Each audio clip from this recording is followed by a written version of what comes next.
안녕하세요. 저는 친정언니와 미용 일을 하고 있는 여성입니다. 애틋한 딸 한 명을 두고 있는 엄마이기도 하고요. 친구가 소개해줘서 이 사연 채널을 알게 되었답니다.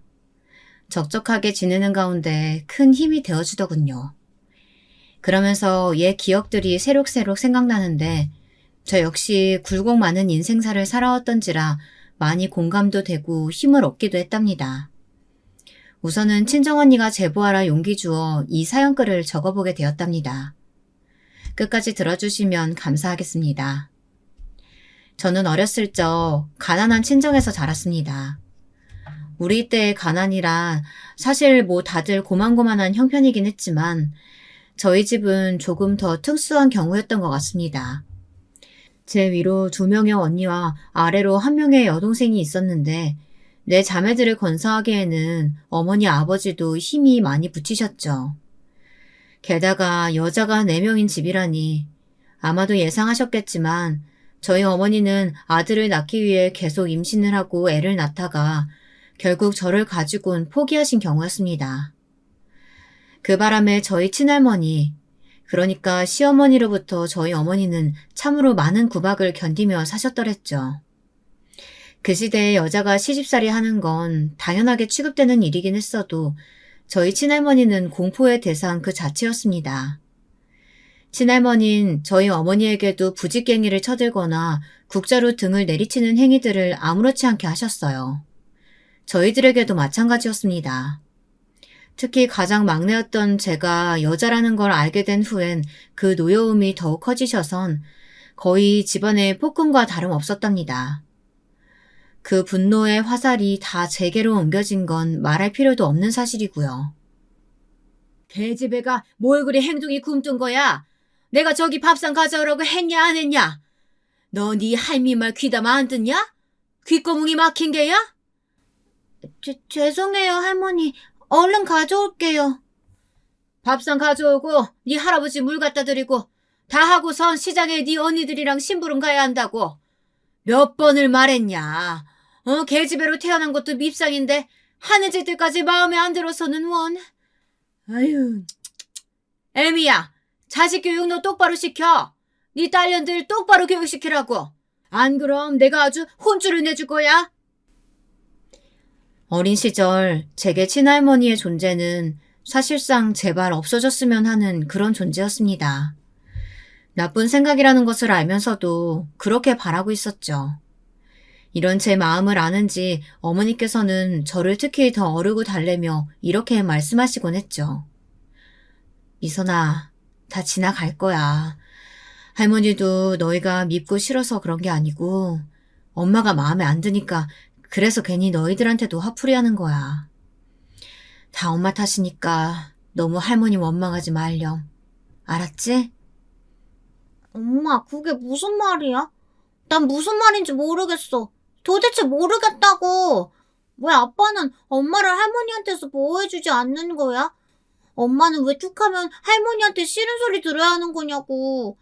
우리는 왜 툭하면 종아리를 얻어맞아야 되는지 다 모르겠다고. 나 이 집 싫어.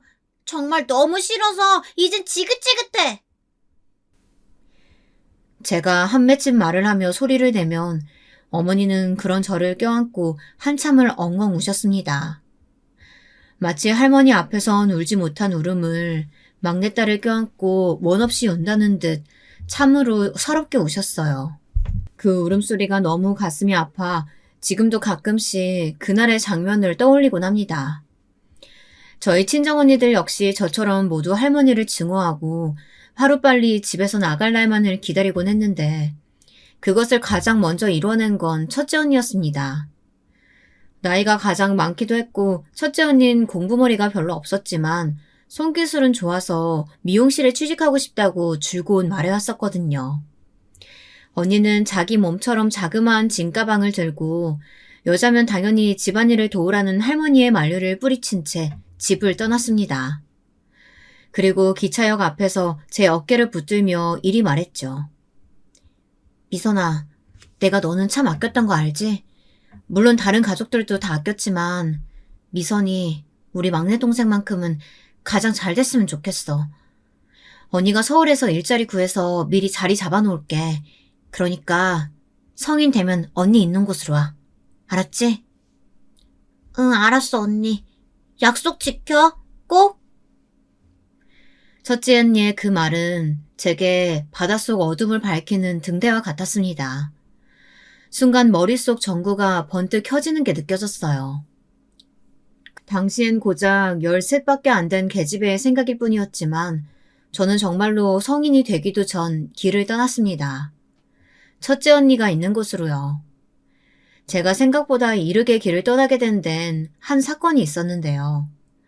바로 어느 날 여느 때처럼 시어머니의 모진 소리를 들어가며 밥을 차리고 있던 어머니가 그대로 부엌에서 쓰러져 병원으로 이송된 것이에요.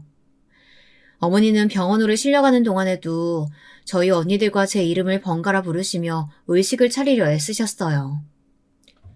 저는 왠지 모를 불길한 기분에 눈물만 뚝뚝 떨구었고요. 언니들도 모두 어찌할 바를 모르고 울고만 있는데 단 한 분 할머니만 소름 끼치도록 차분한 상태였습니다. 애석하게도 이미 병원에 도착했을 때 어머니는 손을 쓸 수 없는 상태였고 저희 딸들을 부르짖던 어머니의 그 외침은 유언이 되고 말았습니다. 그런데도 할머니는 여전히 그 상황에서마저도 독하게 구시더군요.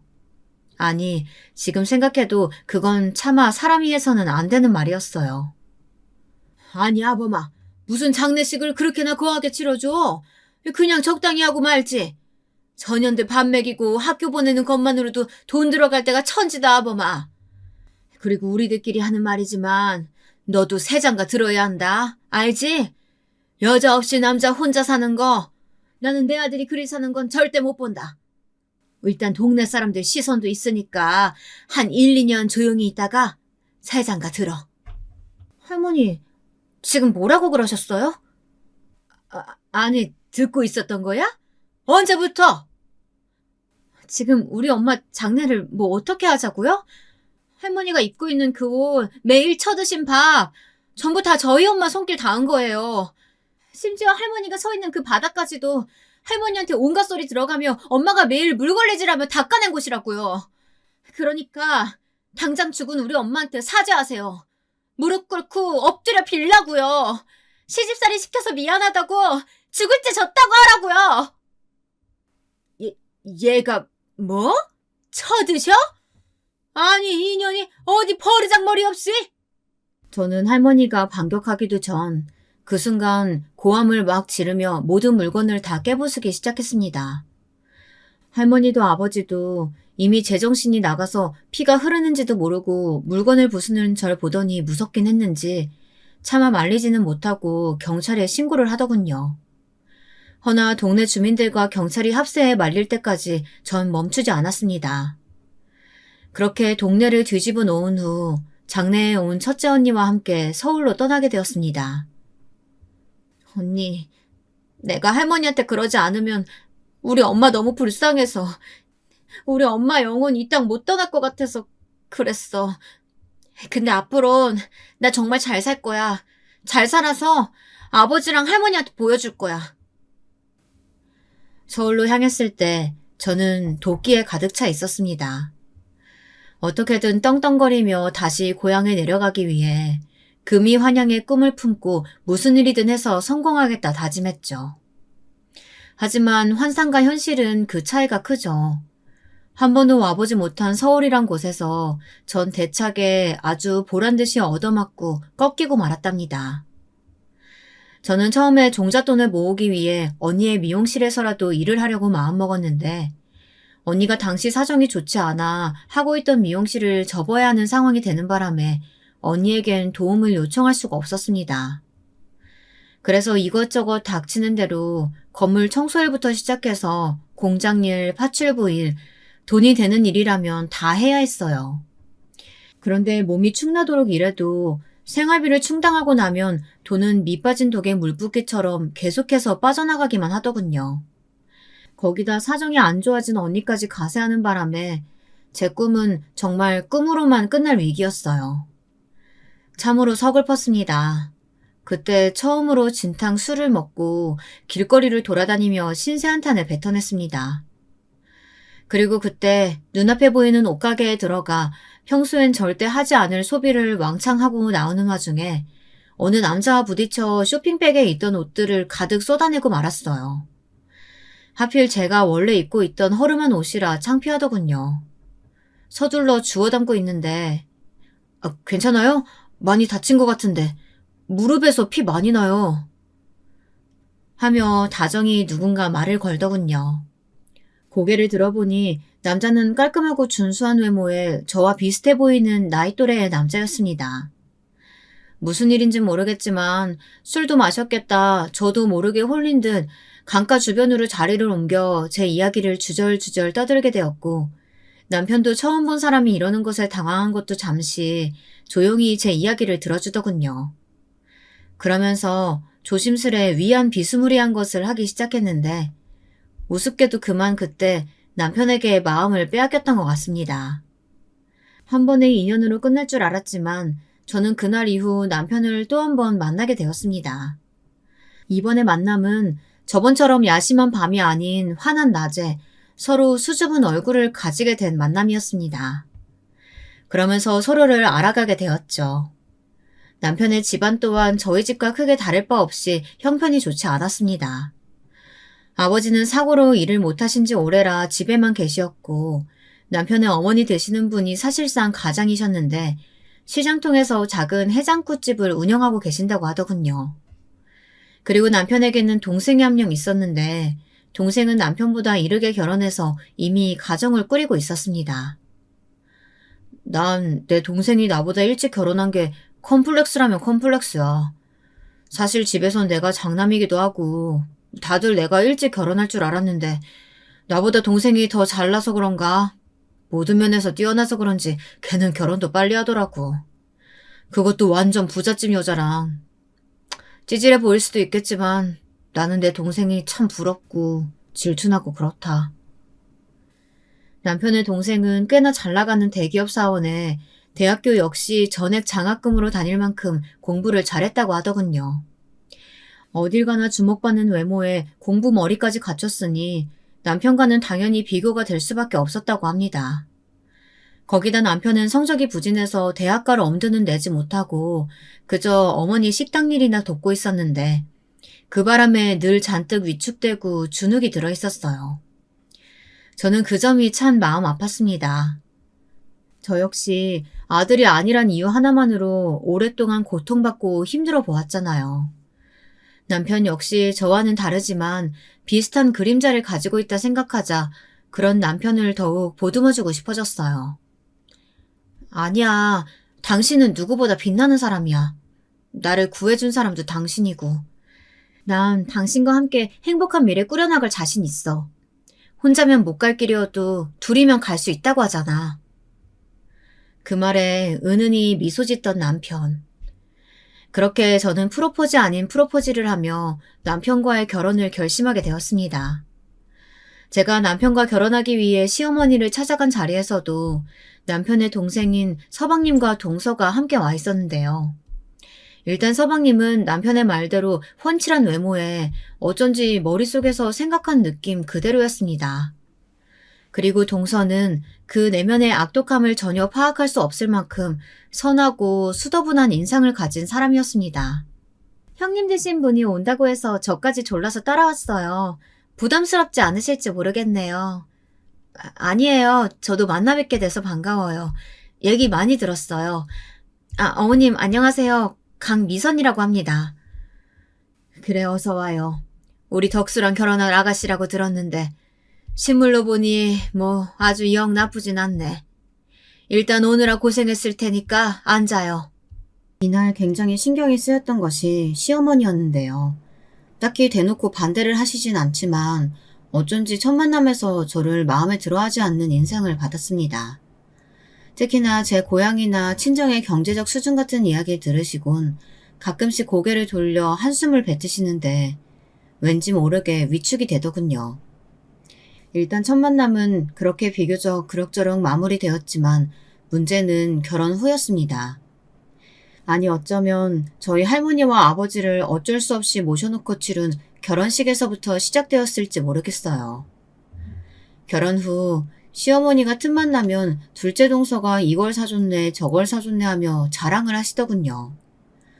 처음엔 크게 귀담아 듣지 않으려고 했지만 어쩐지 그 말엔 저에게도 뭔가를 요구하시는 것 같아 조금 불편해지기 시작했습니다. 남편에게 혹시나 해서 물어봤는데 남편은 아예 이해조차 하지 못했고요. 제가 너무 예민하게 느끼는 건가 싶었는데 그 정도는 분명 지나칠 때가 있었어요. 가령 동서는 신혼여행 때 이 정도의 어마어마한 선물을 준비했는데 너는 지갑을 사온 거냐 하는 말이라던가 자기 취향이 아니라 올해는 못 쓰겠다는 말이라든지 그런 것들이요. 왜 효도의 기준이 꼭 돈이 되어야 하는지 내심 답답하고 섭섭했죠. 아무리 그래도 내가 손윗 사람인데 대우까진 바라진 않았어도 조금만 다정히 대해주시지. 동서와 날 대하는 온도 차이가 너무 많이 나는 것 같아. 소갈이 하는 거 말곤 할 수 없는 게 없던 나날들이었습니다. 그러다 어느 날엔 어머니 생신이라서 평소 가장 좋아하시는 컬러인 하얀색 가방을 준비해 갔는데요. 생각했던 반응과는 너무 다른 반응이 나와서 당황스러웠습니다. 아이고, 가방이 뭔 하얀색이냐? 어머님이 저번에 갖고 싶다고 하셔서 사왔는데 별로세요? 그랬나?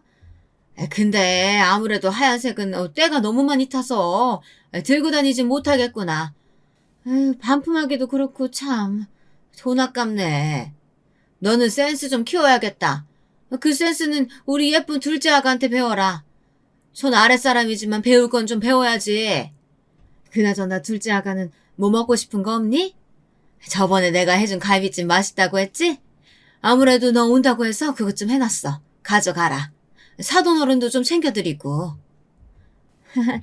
감사합니다, 어머님. 제 생각까지 다 해주시고. 근데 어머님, 이 하얀색 가방 어머님이랑 아주 잘 어울릴 것 같은데요? 다시 한번 매보세요. 여보 봐봐. 이쁘지 않아? 어머님, 제가 저번에 선물해드린 옷이랑 매면 더 멋스러울 것 같아요. 어머, 그래? 우리 둘째 아기가 이쁘다고 하니까 이쁜 거지 뭐. 알았다. 고맙구나. 동서의 말에 바로 얼굴이 바뀌어 그러냐며 하시는 시어머니. 남편 역시 이를 보고 무슨 생각이 들었는지 약간 표정이 굳어졌습니다. 근데 또 티를 내긴 뭐했는지 넘어가더군요. 비참해진 건 저 한 사람뿐이었어요. 시아버지도 서방님도 모두 제가 겪을 감정에 대해선 아무도 생각지 않더라고요. 다만 이 시기에 제게 그나마 힘이 되어주셨던 분이 있었으니 바로 가정부 아주머니셨습니다. 동서가 시어머니를 위해 고용한 분이셨는데 제가 속상해하는 기색이면 저에게 다가와 과일 같은 것을 내어주시며 조용히 위로해 주시더군요.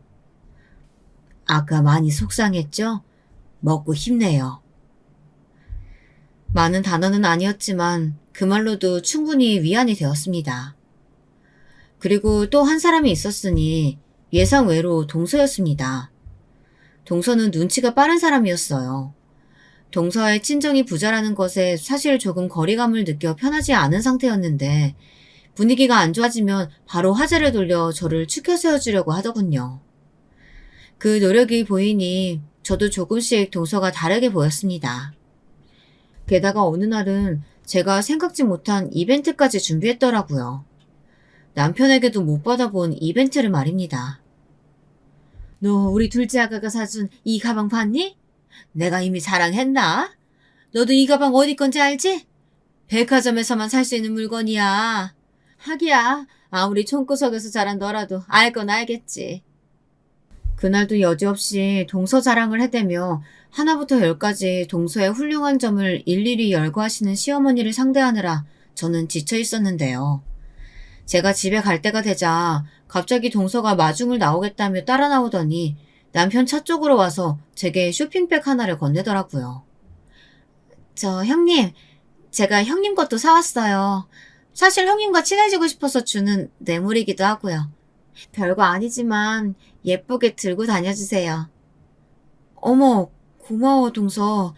내 것까지 준비했을 줄은 몰랐는데 난 뭐 줄 게 없어서 어떡하지? 괜찮아요 형님. 형님 기뻐하시는 그 표정이면 저한테 충분해요. 말을 참 이쁘게 하는 모습에 제 마음도 작게 일렁였어요.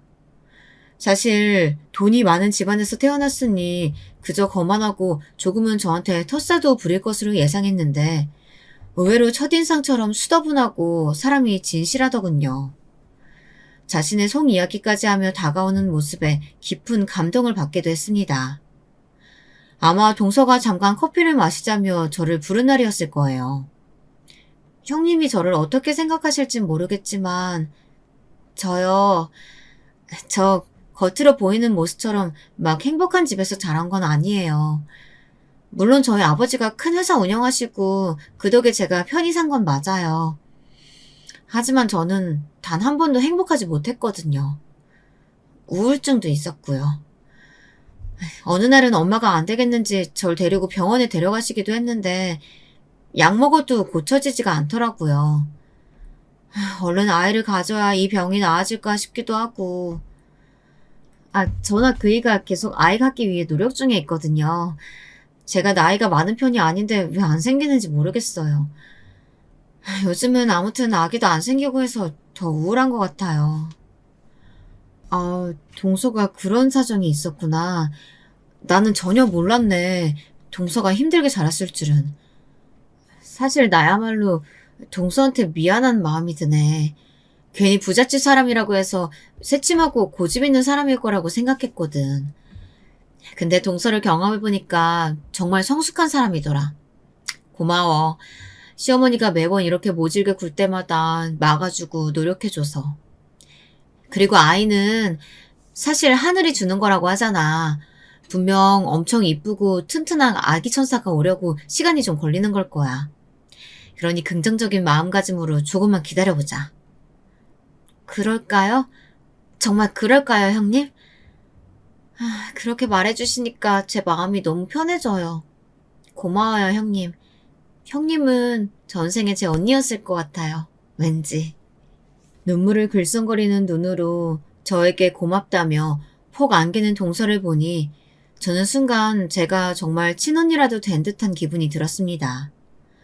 딸부잣집에서 자라 언니들 간의 유대관계엔 익숙한 편이었지만 그래도 막내였기에 언니들의 보살핌을 받는 것에만 익숙했었는데 동서에게 언니란 단어를 들으니 어딘지 모르게 내게 힘이 생긴 것 같은 동서를 지켜주고 싶은 그런 마음이 들더라고요.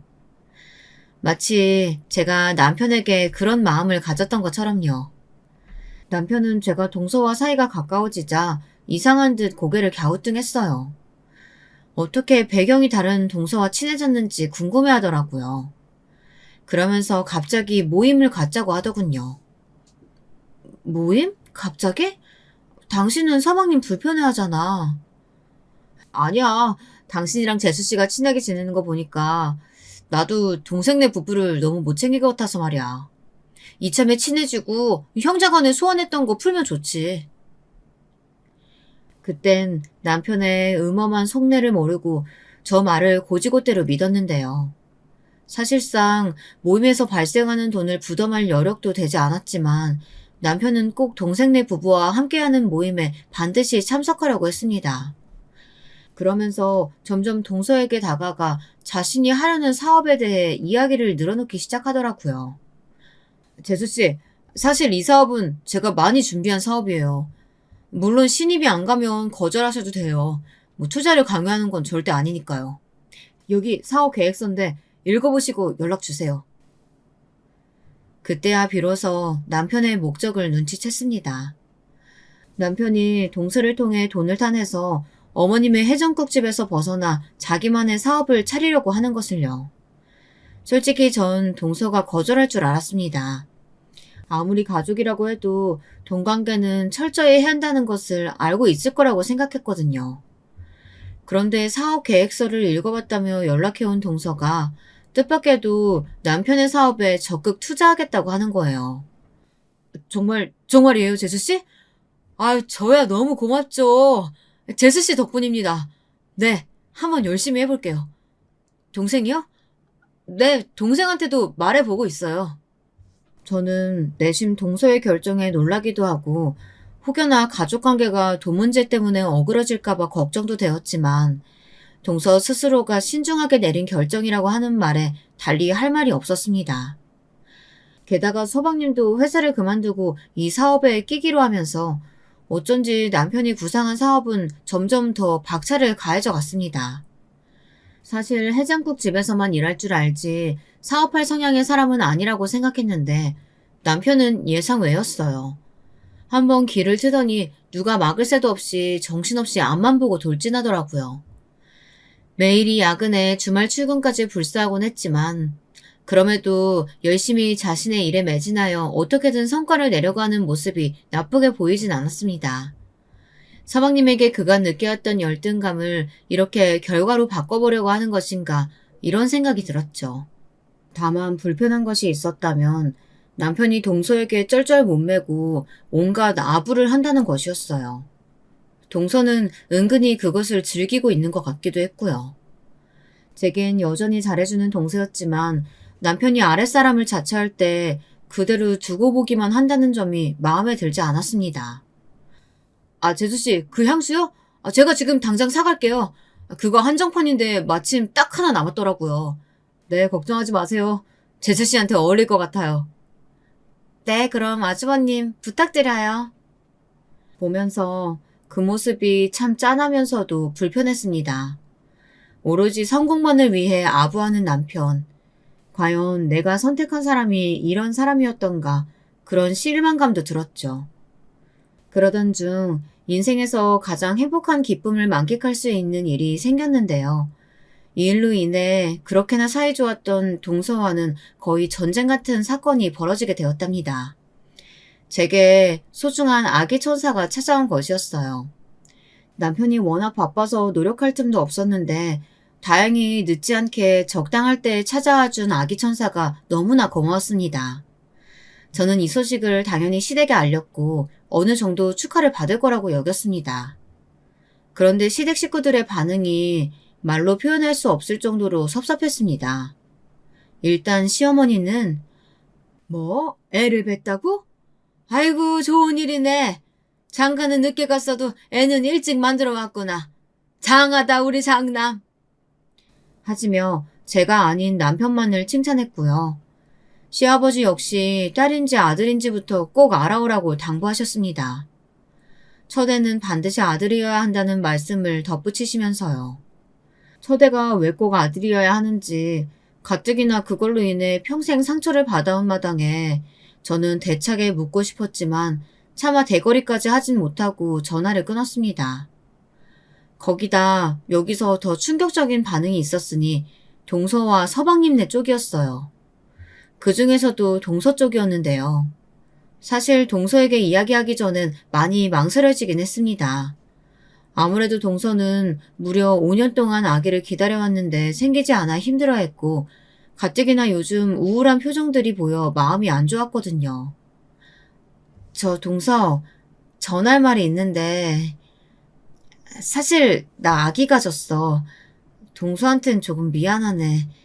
동서가 요즘 마음고생 많은 거 아는데. 네? 형님이 아기를 가졌다고요? 제가 아니고 형님이요? 말도 안 돼. 어? 동서, 반응이 왜 그래? 말도 안 된다니. 이만 끊을게요. 전화할 기분 아니에요. 사실 개인 감정으로 기분이 좋지 않을 순 있어도 겉으로 티내지 않고 축하해 줄 줄 알았습니다. 적어도 저와 동서 간에 우정이 존재한다고 생각했으니까요. 그런데 동서는 아니었나 봅니다. 표독스러운 행보를 이어가는데 날이 갈수록 기가 차더군요. 제가 임신한 후 입덧이 너무 심해서 명절에 못 간 날이 있었는데요. 그날 저녁 갑자기 저희 집 문을 쾅쾅 두들기더니 잔뜩 술에 취해 와서 이러더군요. 형님 때문에 제가 얼마나 고생했는지 알아요? 도대체 그깟 애밴 게 뭐 유세라고 명절에 안 와요. 형님, 주제 파악 좀 하세요. 없이 왔으면 그런 거라도 해야 며느리 도리예요. 뭐 도리? 아니 갑작스럽게 연락도 없이 쳐들어와서 이게 무슨 행동이야. 동서야말로 예의 갖춰. 내가 무슨 유세를 떤다고 해. 입덧으로 아무것도 못 먹는 사람한테 와서 그게 할 말이야? 난 며느리 도리 못 지킨 거 없어. 동서나 행동 똑바로 해. 아무리 생각해도 화가 가라앉질 않았습니다. 제가 먼저 임신한 것에 질투를 느끼고 시샘을 할 수는 있겠지만 그걸 저런 방식으로 티내는 건 아이도 안 할 유치한 행동이었으니까요. 이후 어쩌다 들른 시댁에서도 동서와 제가 모인 자리에서 싸늘한 기류만이 흘렀습니다.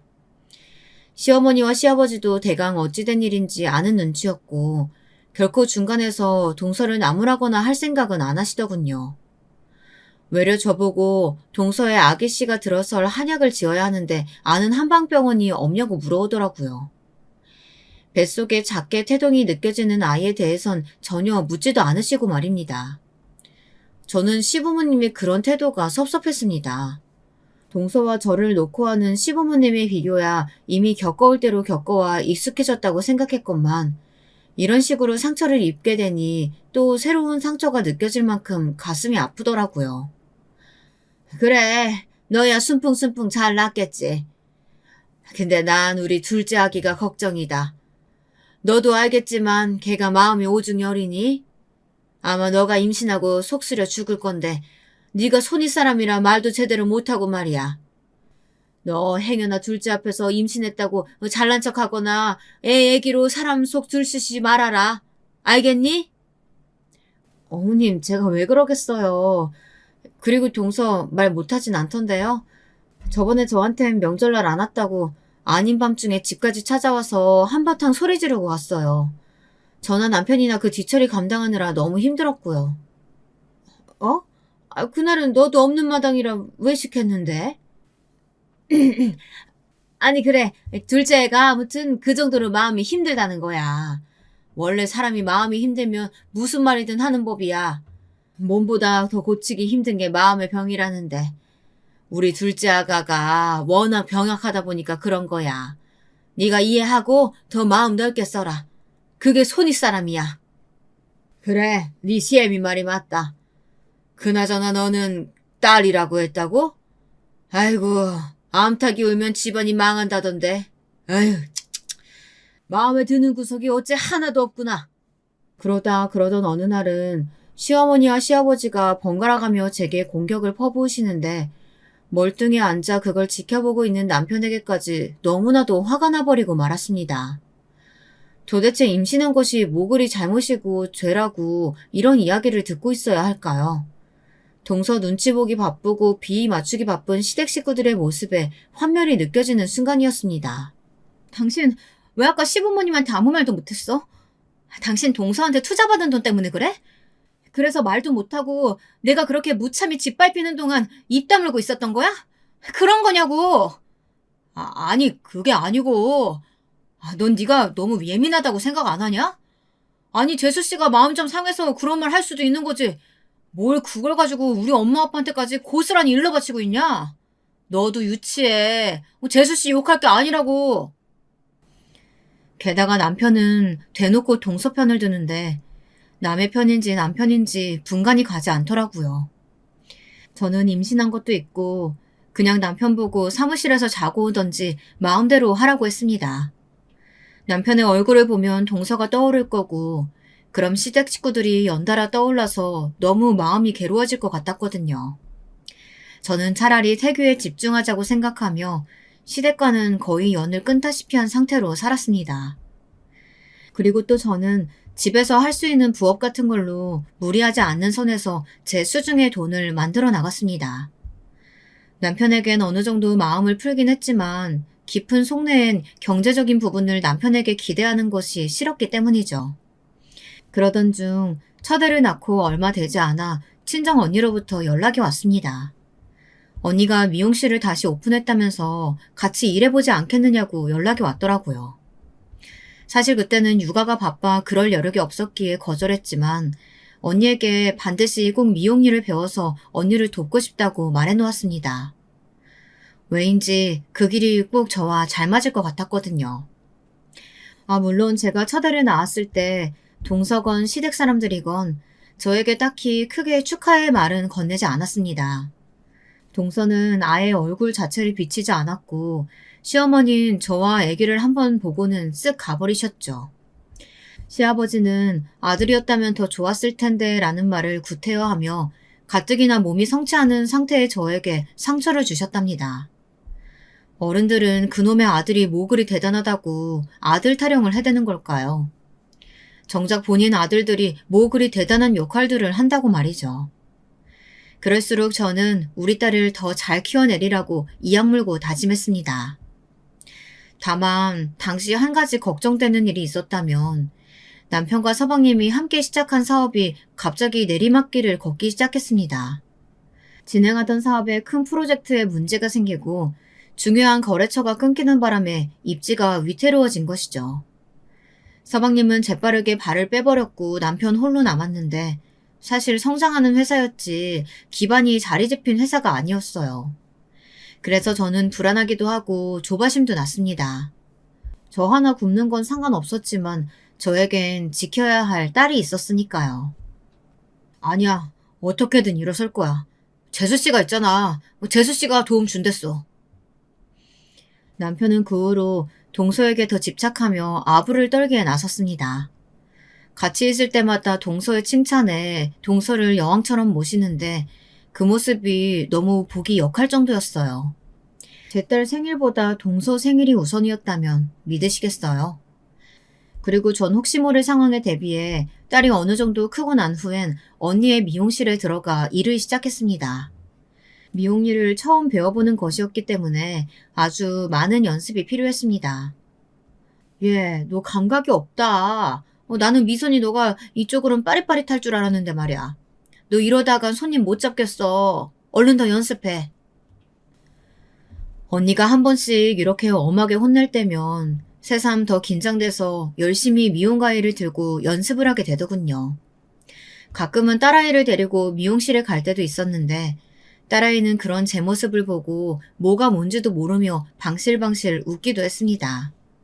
손님들도 그런 딸아이를 좋아했고요. 그러던 중 미용실에서 뜻하지 않은 사람을 만나게 되었습니다. 저희 시댁에서 일하는 가정부 아주머니요. 이런저런 이야기를 나누게 되었는데 푸근하신 성품이신 건 알았지만 막상 이야기를 나눠보니 더 사람이 좋으시더라고요. 나도 사모님이 열내실 때마다 얼마나 간이 떨어질 것 같은지 몰라요. 별것도 아닌 걸로 버럭버럭 말이야. 그리고 이런 말 좀 그렇지만 큰 사모님한테 너무하신 것 같더라고. 작은 사모님한테는 납작 엎드리듯 유순하게 굴면서. 사람이 어쩜 그래요? 내가 다 분통 터져 죽는 줄 알았어요. 이해해 주셔서 감사해요. 이런 말 들으니까 괜히 뭉클해지네요. 시댁에서 유일한 편이나 다름없던 가정부 아주머니와 터놓고 속 이야기를 하니 괜히 울컥하면서도 마음이 뭉근해지는 것 같았습니다. 그러다 아주머니께서 혹여나 아이 맡길 곳이 딱히 없으면 저녁 때는 시간이 되니 그때 부탁해도 된다고 하더라고요. 나는 자식들이 다 지방에 있고 저녁에 별로 할 게 없어서 적적해요. 그냥 믿고 애 맡겨주시면 잘 돌봐드릴게요. 돈은 적게 주셔도 상관없어요.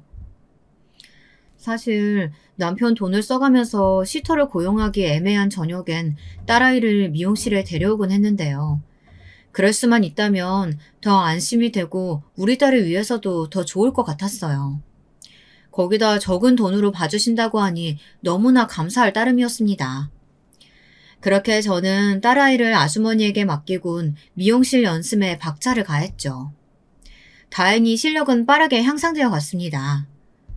그러던 어느 날 여느 때와 같이 미용실에서 머리카락을 치우다 우연히 길을 지나던 동서를 보고 말았어요. 눈이 마주치진 않았지만 먼저 인사를 해야 하나 말아야 하나 순간 고민이 되었네요. 우리 둘 사이에 무수히 많은 일들이 있긴 했었지만 동서가 그런 행동을 한 이유가 단순히 질투심에 사로잡혀 그랬다는 것을 모르지 않았기에 만약에라도 나한테 사과를 한다면 그냥 눈 감고 용서해줄까 이런 생각이 들기도 했던 것 같습니다. 그래서 제가 먼저 나서서 동서를 부르게 되었는데요. 저는 아직도 그때 동서의 눈길, 행동, 말투 이 하나하나 다 잊지 못할 것 같습니다. 친구들과 함께 있던 동서가 저와 눈이 마주치더니 아주 무섭도록 노려보는데 마치 그 눈빛엔 살기가 어려 있었어요. 네, 형님. 오랜만이네요. 그래. 명절날도 우리가 따로따로 시댁에 가니까 이렇게 마주친 건 참 오랜만이네. 그래도 남편 통해서 소식은 듣고 있었어. 그러세요? 뭐 제 소식이야 별거 없는데. 그나저나 형님은 신수가 훤해 보이시네요? 미용실에서 일도 하시고. 그제야 저는 제가 입고 있던 옷 위에 떨어진 손님들의 머리카락 뭉치들을 보게 되었습니다. 조금 창피해져서 얼른 손으로 털어대자 피식 웃던 동서가 그러더군요. 형님 지금 보니까 그 미용사 일 형님한테 딱인 것 같아요. 배운 거 없고 가진 거 없음. 그런 손기술이라도 배워야 하잖아요. 잘 됐네요. 뭐? 지금 뭐라고 했어? 맞는 말 한 건데 뭐 찔리세요? 아 맞다. 그리고 아주버님한테 제가 부탁한 아침 식사 제때 가져와 달라고 말 좀 해주실래요? 내일은 중요한 약속이 있어서요. 그럼 가게 번창하세요. 저 바빠서 이만 가볼게요. 동서가 뒤돌아서는데 순간 눈앞이 뿌얘질 정도로 열이 솟고 동시에 다리는 덜덜 떨리는데 뒤이어 나온 친정언니가 무슨 일이냐고 묻더군요. 차마 털어놓지도 못하고 전 그날 그렇게 집으로 가버렸습니다. 집이 부유하니 평생 일하지 않아도 될 동서, 그리고 가난한 친정을 가진 저, 처절할 정도로 비교가 되었습니다. 심지어 자기 미치라고 생각하며 남편을 아무렇지 않게 부리는 모습들도 역시 저를 무시하는 것과 다름없다고 생각되었죠. 그런데 정작 더 큰 비극은 그 이후 벌어지고 말았습니다. 저는 아마 평생 그날을 잊지 못할 겁니다. 제 숨이 다하는 순간까지요. 그리고 그 여자를 미워할 겁니다. 비극은 제가 또 아이를 가지면서 시작되었습니다. 남편은 무조건 낳자는 주의였고 저도 생명은 귀하다고 늘 생각했기에 낳아서 잘 기르자고 다짐했어요. 역시나 남편은 저희의 둘째 아이 소식을 시댁에 알렸고 이때 전 당연히 동서에겐 따로 연락하지 않았는데요. 시댁에서 의외의 소식이 들려왔습니다. 갑자기 저희 소식을 듣고 그럼 축하 파티라도 하자며 주말에 오라고 하시더라고요. 첫애를 배웠을 때도 그런 축하는 없었는데 조금 얼떨떨했습니다. 일단 불러주시니 최대한 감사한 마음으로 향했는데요. 시댁에 들어서자마자 저는 그대로 기겁할 뻔했답니다. 먼저 제 순진함에 한탄했고 둘째론 저를 부른 이유를 짐작할 수 있겠더라고요. 그래 첫째 왔니? 예, 너 여기 마늘부터 좀 다지고 있어라. 뭐해 얼른 다지지 않고 곧 둘째 아가 온다니까 얼른 다져라. 오늘은 가정부 아주머니도 안 나오신다니까 네가 꼭 도와야 한다. 어머님 오늘 제 임신 축하 파티 겸 한 끼 하는 거 아니었나요? 그래 근데 그게 왜? 너 설마 놀고 먹을 생각이니? 일하지 않는 자 먹을 자격도 없다 이러면 못 들어봤어? 군뱅이처럼 굴지 말고 얼른 손 놀려. 네 귀한 동서 먹일 갈비찜부터 시작해. 참 기가 차서 임시 축하 파티 하잔 말을 고지고대로 믿다니. 너도 참 연치가 없구나. 그리고 네 시아버지가 놓으면 담배 심부름 시킨다고 기다리고 있으니까 요리 끝나면 방으로 가봐라. 황당해서 비닐장갑도 끼지 못한 채 시어머니를 쳐다보고 있었는데 그때 뒤에선 띵동 문소리가 열리더군요. 그러면서 누군가 들어오는데 동서였습니다. 얼마 전 제게 모욕적인 언사를 일삼았던 동서의 얼굴이 불현듯 스치며 기분이 더더욱이나 불쾌해졌습니다. 이건 아니다 싶었죠. 저는 그대로 나갈 채비를 하기 위해 가방을 챙기러 갔습니다. 근데 이번엔 동서가 신경을 긁더라고요. 어머 형님 어디 가세요? 어머님이 형님께서 저 좋아하는 갈비찜 해주신다고 해서 좀 일찍 왔는데요. 형님 요리 솜씨 좋으시죠? 뭐 어머니만큼은 아니겠지만 기대하고 있을게요. 동서, 나 여기 요리하러 온 거 아니고 축하받으러 온 거야. 근데 내 생각하고는 조금 다른 그림이어서 당황스럽네. 어머님, 저 가볼게요. 임신 초기라 조심해야 할 것 같아서요. 그러자 뒤에서 시어머님의 고함 소리가 막 내질러 나오는데 전 두 악마 같은 얼굴을 뒤로하고 바로 나와버렸습니다. 얼굴이 시뻘거진 채로 마구 엘리베이터 버튼을 누르고 기다리고 있는데 가는 날이 장날이라고 하필 점검 중이라는 표시가 뜨더라고요. 어쩔 수 없이 계단을 내려가야 했습니다. 그런데 그때였어요. 2층쯤 왔을 때 한 발을 뻗었는데 문이 열리는 소리가 들리더니 누군가 뒤에서 저를 부르더라고요. 형님! 동서 미안한데 상대할 기분 아니니까 가. 형님, 왜 섭섭하게 그냥 가세요. 꼴에 자존심은 있다고 지금 뻗대고 있는 거예요? 돈 없으면 아주버님처럼 차라리 그냥 납작 엎드리시지. 형님도 참 그렇네요. 동서의 말에 또다시 혈압이 올라올 것 같아 머리를 짚으며 제가 다시 반격하려는데 그때였습니다. 갑자기 섬뜩한 미소를 짓던 동서가 제 어깨를 밀었고 중심을 잃은 저는 그대로 떼구르르 계단에서 굴러버렸습니다. 순간적으로 배가 세게 짓눌린 기분이 들어 급하게 손으로 배를 움켜잡았지만 머리를 크게 찌인 건지 앞이 어지러질해지더군요. 그러면서 의식을 잃었던 것 같아요. 깨어나 보니 응급실이었는데 남편을 포함한 시댁 식구들이 마치 저를 동물원 원숭이 보듯 쳐다보고 있더라고요. 게다가 이어지는 의사 선생님의 말씀은 너무나 충격적이어서 차라리 기억을 잊어버리고 싶을 정도였습니다.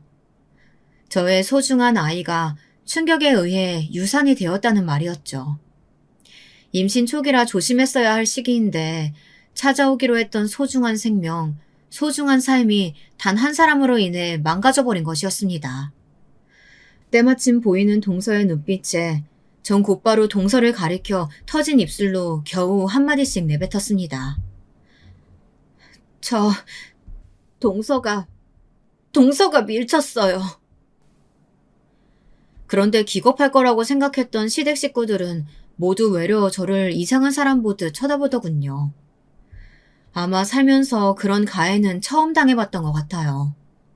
그렇게까지 억울한 상황에 몰려 처절하게 눈물을 흘릴 수밖에 없던 상황은 살다 처음 겪어보는 일이었습니다. 아가, 너 머리를 심하게 다쳤구나. 무슨 이 천사 같은 동서가 너를 밀었다고 그러는 거야. 어머 얘, 뇌 검사 좀 해봐야겠다. 가뜩이나 미용일 배운다는 애가 머리까지 나빠서야 되겠니? 그러니까요, 형수님. 너무하시네요. 아무리 저희 와이프한테 억하심정이 있으셨다고 해도 그렇지 어떻게 제 와이프를 이런 일에 의심하실 수가 있어요? 그러니까요. 형님, 제가 그랬다는 증거 있으세요? 동서가 악마 같은 미소를 띠며 부들부들 떠는 제 손을 붙잡는데 구역질이 나올 것 같았습니다. 이 가운데 꿀먹은 벙어리 마냥 가만히 있는 남편도 마찬가지였어요. 남편은 이미 알고 있는 눈치였습니다. 제가 동서에 대해 한두 번 험담을 했던 것도 아니고 동서의 진면목에 대해선 남편도 알 만큼 알고 있을 테니까요.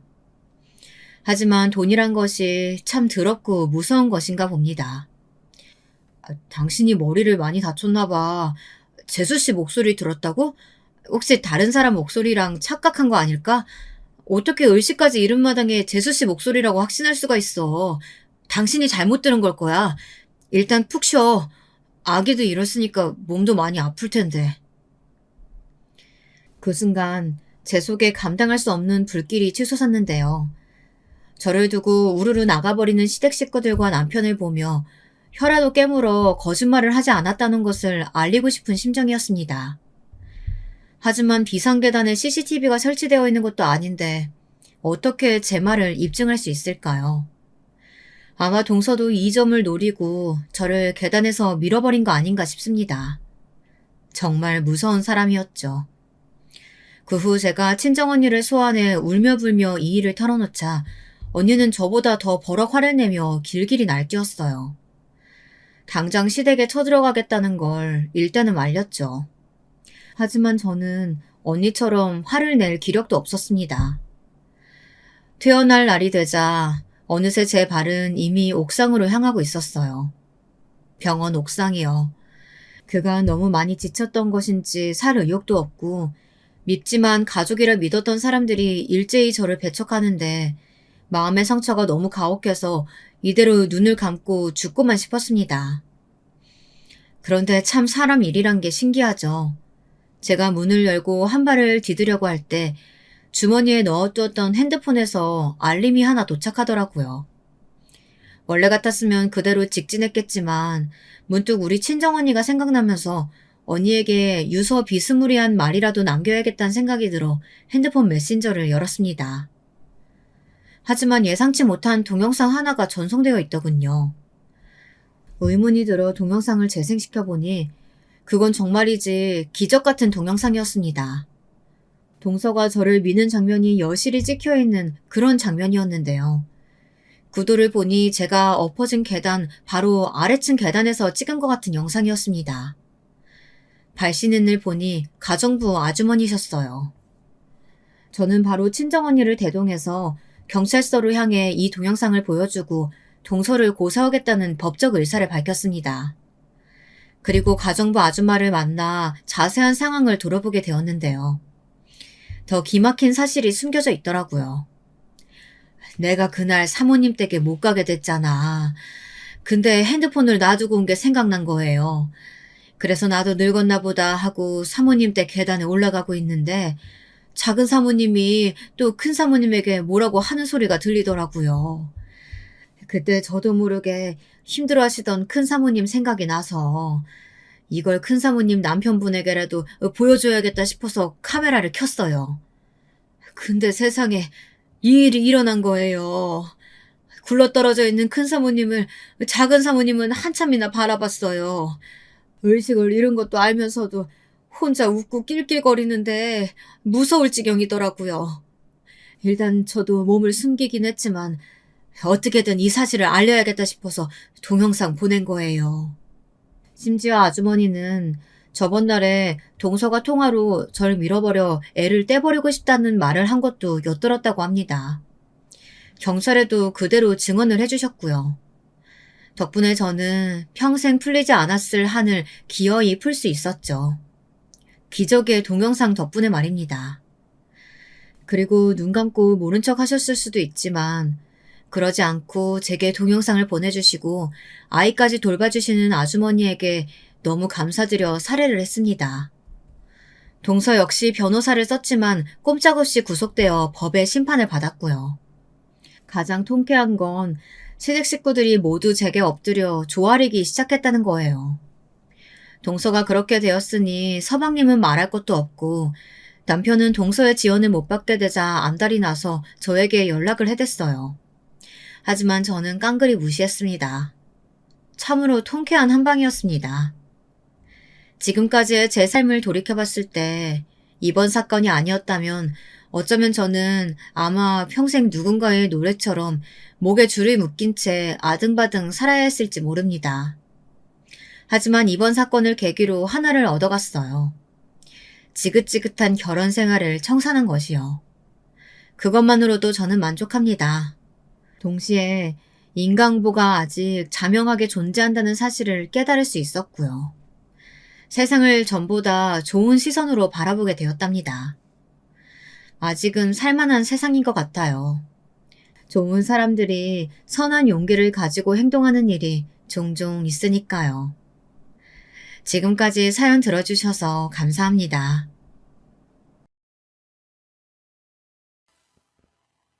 안녕하세요. 저는 곧 60대에 접어드는 평범한 한 여자입니다.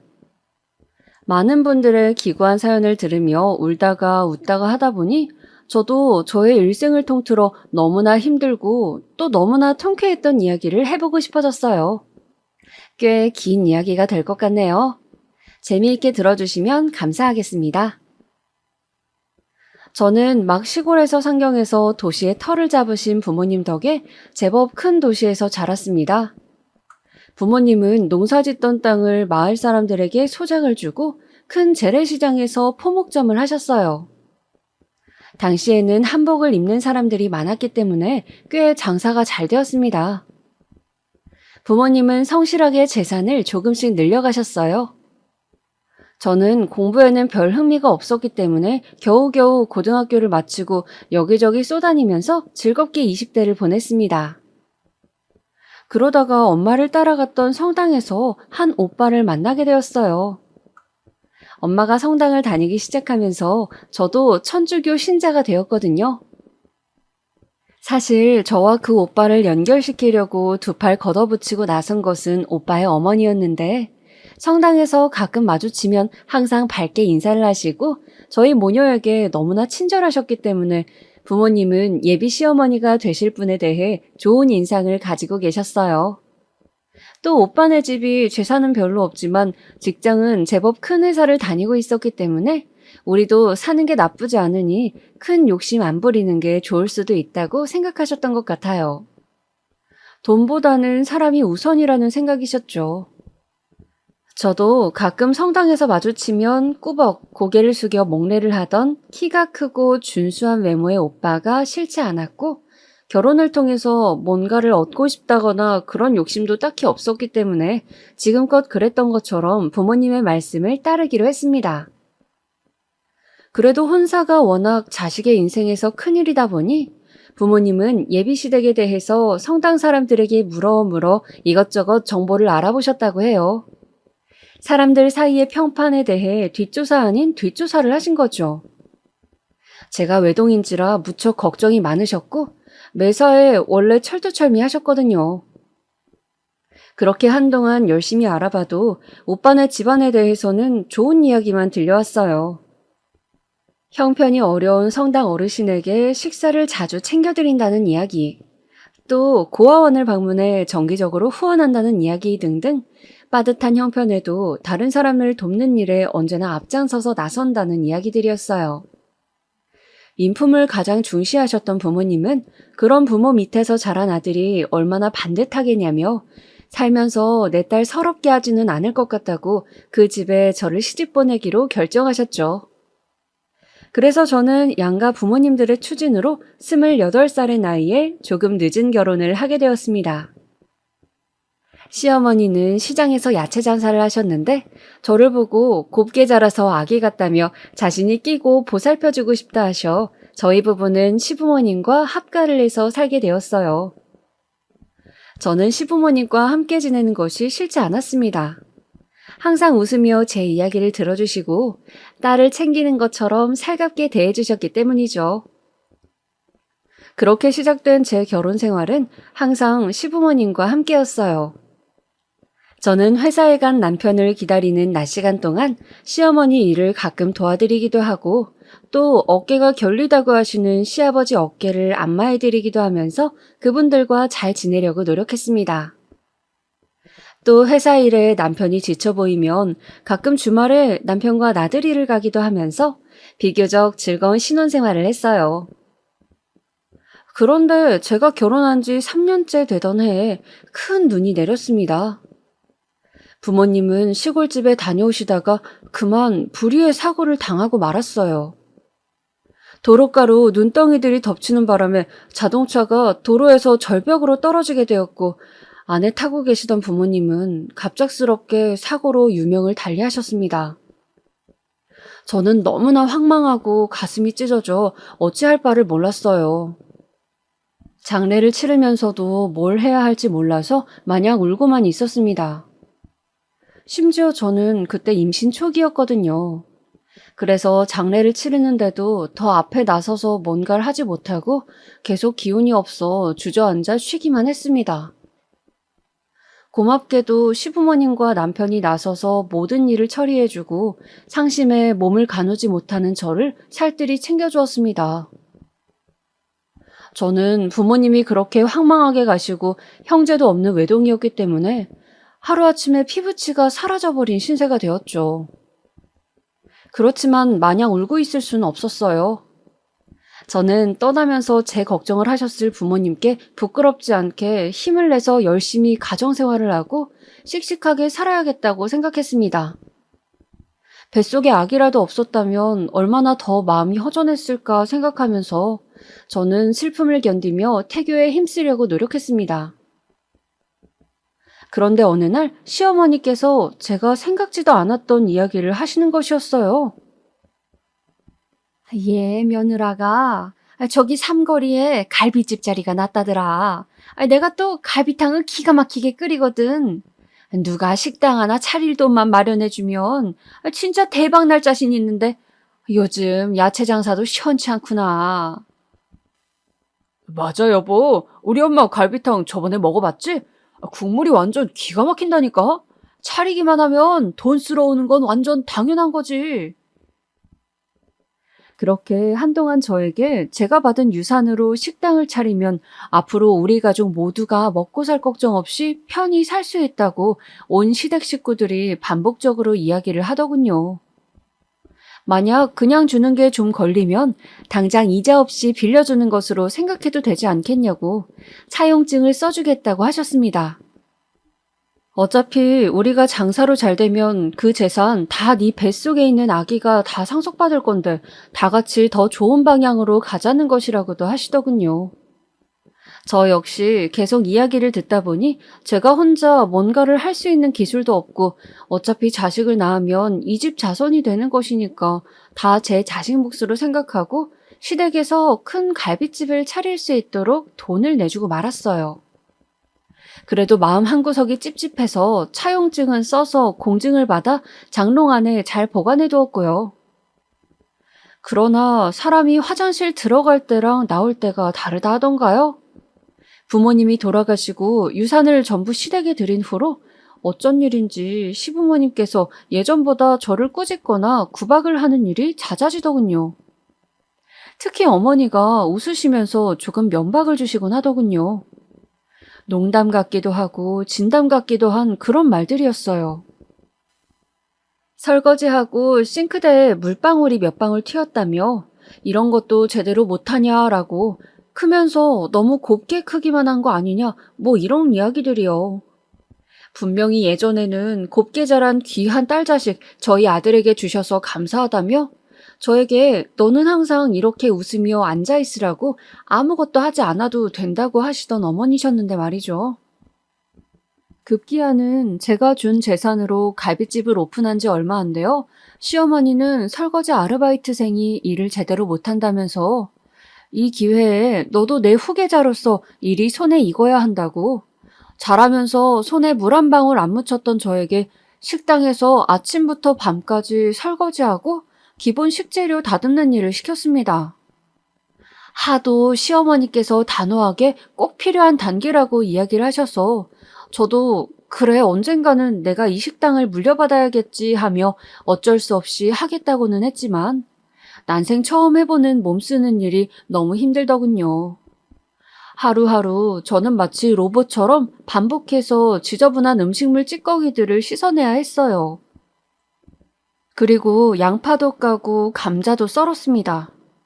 일을 안 해본 몸이라 그런지 손목은 시큰거리고 허리도 아팠어요. 그래도 저는 아픔을 참으면서 어른이 시키는 일이니 큰 뜻이 있으실 거라 믿으며 간신히 시간을 견디고 있었어요. 저의 이런 고생에 대해서 시어머니는 원래 식당 일은 배우는 초반에는 힘들지만 차차 몸에 익으면 정말 잘하게 된다며 이런 교육은 돈 주고도 못 배우는 것이라고 잘하고 있다며 저를 많이 격려해 주셨어요. 문제는 제가 임신 중이란 것이었죠. 배가 뭉치거나 힘들 때 잠깐씩 쉬기도 하고 며칠간 휴가를 받아 누워있기도 했지만 점점 배 뭉침이 심해졌어요. 저는 아이가 잘못될까봐 시어머니께 식당 일 배우는 것도 좋지만 지금은 아기를 챙기고 싶다고 말씀드리고 한동안 일을 쉬게 되었습니다. 그런데 점점 배뭉침이 심해지더니 임신 5개월쯤 되던 때 갑자기 피가 비치는 것이었어요. 순간 머리가 핑 돌면서 중심을 잡기 어려웠습니다. 저는 일요일이지만 출장을 간다던 남편에게 급히 전화를 걸었어요. 여보, 나 몸이 이상해. 우리 아기가 아픈 것 같아. 빨리 좀 와줘. 왜 그래? 당신 괜찮아? 남편은 다행히 근처에 있었다며 정말 빨리 달려오더군요. 그래서 뭉친 배를 잡고 응급실로 급하게 갔습니다. 그런데 비교적 빨리 대처했음에도 불구하고 식당 일을 배우며 했던 고생이 아이에겐 너무 힘들었는지 결국 하혈을 잔뜩 하고 유산이 되고 말았습니다. 유산이 되었다는 소식을 듣는데 너무 눈물이 나더군요. 아기를 제가 잘 지켜주지 못한 것이 너무 한스럽고 미안했어요. 부모님이 돌아가시고 식당 일이 피곤했지만 괜찮은 것 같았는데. 그렇게 저는 5개월간 뱃속에 품고 있던 저의 아기를 그만 허무하게 떠나보내야 했어요. 저는 너무 충격을 받아 한동안 집에 틀어박혀 두문불출했습니다. 남편은 그런 저를 날마다 안아주고 제가 좋아하는 음식인 김치찌개를 끓여주기도 하면서 다정하게 위로해 주었어요. 시간이 흘러 상처가 좀 아물 때쯤 시어머니는 저에게 힘들 때 일을 하면 오히려 잊혀진다면서 다시 식당 일 배우기를 시작하자고 하셨어요. 저도 그 말이 일리가 있다는 생각이 들어서 다시 식당에 나가게 되었습니다. 정신없는 나날이 돌아오고 설거지하랴, 밑작업하랴, 거기다 갈비탕 육수 비법까지 배우랴 너무 바빴어요. 그렇게 고단한 하루를 정신없이 마치고 집에 와 손을 씻는데 식당 일로 습진이 생겨 피딱지가 앉은 제 손을 보니 항상 여자는 손이 고와야 한다며 백화점에서 좋은 핸드크림을 사서 항상 발라주시던 엄마 생각이 났습니다. 엄마는 내 손이 이렇게 험해진 걸 보면 안타까워 하실까? 그렇게 어른이 되는 거라고 하실까? 궁금하기도 했어요. 그래서 고운 손 대신 저는 요리 비법을 배우고 있으니 나름 가치 있는 일이라는 생각도 들었습니다. 한동안 식당 일에 전념하다 보니 제 몰골은 영 엉망이었습니다. 항상 입는 작업복을 입고 군살도 붙어가고 머리도 미용실을 가지 않은 지 몇 달이 되었죠. 남편은 또 남편대로 출장이다 야근이다 하면서 너무 바빠서 우리 부부는 얼굴 보며 살가운 대화 한 번을 하기가 힘들었어요. 일주일에 한 번이나 2번 겨우 얼굴을 볼까 말까 했거든요. 그렇게 바쁜 나날을 보내며 제가 30대 중반쯤 될 무렵이었습니다. 무심코 아침에 기지개를 켰는데 겨드랑이에 뭔가 딱딱하고 조그마한 멍울이 만져지고 있었어요. 이게 뭐지 싶어서 요리조리 만져봐도 틀림없는 작은 혹 같은 것이었는데 어디 병원을 가야 하는지 몰라 동네 내과를 찾아갔습니다. 나이가 지긋하신 할아버지 의사 선생님은 제 겨드랑이를 잠시 보겠다고 하시고는 저에게 아유, 오른쪽 겨드랑이는 유방암일 수도 있겠는데? 라고 말씀하시면서 빨리 유방외과를 찾아가라고 하셨어요. 전 너무 놀라서 부랴부랴 큰 병원 유방외과를 예약하고 진료를 보았습니다. 큰 병원에서는 초음파를 해보자고 했는데 의사 선생님이 보시더니 초음파에 보이는 모양상 겨드랑이까지 퍼진 암덩어리 같다고 하시는 거예요. 이런 경우는 대부분 가슴에서 전이가 되어서 겨드랑이까지 암이 퍼진 상태라고 했습니다. 2기에서 3기 정도 된다고 말씀하셨어요. 저는 하늘이 무너지는 것 같았습니다. 이렇게 결혼 후 고생만 하다가 내 자식 한번 낳아보지도 못하고 죽는 것인가 하는 생각에 눈앞이 캄캄했어요. 선생님, 저 아직 아기도 못 낳아봤는데 저 아직 너무 젊은데 어떡해요? 선생님 제발 저 좀 살려주세요. 너무 놀라 저는 의사 가운을 입은 아주머니 선생님께 매달려 애걸을 하였습니다. 마치 그 순간에는 제가 드라마 주인공이 된 것 같더라고요. 지독히도 현실감이 없었습니다. 지푸라기 잡듯이 매달리는 저의 모습을 측은하게 바라보던 의사 선생님은 제 등을 토닥거리며 저를 진정시켜 주셨어요. 환자분, 자세한 건 조직 검사를 해봐야 압니다. 일단 진정하시고 이성을 찾으셔야 합니다. 그리고는 자세히 저의 병에 대해서 이야기를 해주셨습니다. 수술 후 생존 확률은 30%에서 50% 정도라고 하더군요. 그리고 일단 더 정확한 결과를 위해 조직검사를 하자고 하셔서 저는 조직검사를 한 후에 그렇게 정신없이 병원 문을 나왔습니다. 아주 맑고 화창한 봄날이었어요. 저는 맑은 날씨도 지나가는 사람들의 웃음소리도 들리지 않았고 그저 온 세상이 까맣게만 보였습니다. 시어머니는 제가 식당을 비우고 어딜 갔는지 전화를 하셨어요. 여보세요? 아가 어디니? 말도 없이 식당을 비우고 나가면 어떡해. 지금 손님들이 들이닥쳐 정신없으니 얼른 들어오너라. 어머니는 많이 바쁘신지 빨리 오라는 말만 하고 전화를 끊으셨어요. 저는 식당에 일하러 갈 기분이 아니었는데 말이죠. 어쩔 수 없이 일을 마무리하고 저녁에 식구들과 상의를 해봐야겠다는 생각을 했습니다. 그리고 그날 저는 모두가 늦은 저녁 식사를 하는 자리에서 저 오늘 병원 다녀왔는데 세상에 제가 유방암이래요. 2기에서 3기 정도 되고 생존 확률은 반보다 조금 안 된다고 해요. 떨리는 목소리에 제 말이 끝나자마자 시어머니가 말했어요. 뭐라고? 아가 어쩌니? 아니 젊디 젊은 네가 무슨 유방암이야? 하느님 세상에 어떻게 이런 일이 우리 집에? 어머니는 갑자기 눈물을 왈칵 흘리셨습니다. 오랜만에 본 남편 역시 놀란 듯 말없이 수저를 내려놓고 그저 멍하게 식탁만 바라보고 있더군요. 시아버지는 제 손을 잡고 우리가 곁에 있어줄 테니 힘내서 치료에 전념하자고 이야기해 주셨습니다. 저는 그래도 가족들이 있어서 얼마나 다행인가 생각하면서 많은 위로를 받았어요. 그렇게 저는 유방암에 걸린 저 자신을 받아들이려 애를 쓰면서 조직검사 결과가 나오는 한 달 동안 집에서 다시 쉬게 되었습니다. 그런데 저는 집에서 종일 지내다가 우연히 발견한 단독주택 뒤편 다락방에서 우연히 판도라의 상자를 열게 되었죠. 그날은 청소라도 좀 해두려고 밀대걸레와 먼지털이를 찾고 있었어요. 어머니께 여쭤보니 먼지털이는 집 뒤편에 있는 다락방에 있다고 하시길래 저는 한 번도 가본 적이 없던 다락방으로 향했습니다. 말이 다락방이라고 하지만 실제로 보니 그냥 작은 방이고 나름 정리가 되어 있었어요. 먼지털이는 눈에 띄질 않아 저는 책장 위에 있는 상자에 있나 싶어 의자를 끌어다 와서 올라서고 손을 휘저어 보았습니다. 무슨 정리함 같은 것들이 거기 잔뜩 있었어요. 저는 그 박스를 꺼내서 열어보았습니다.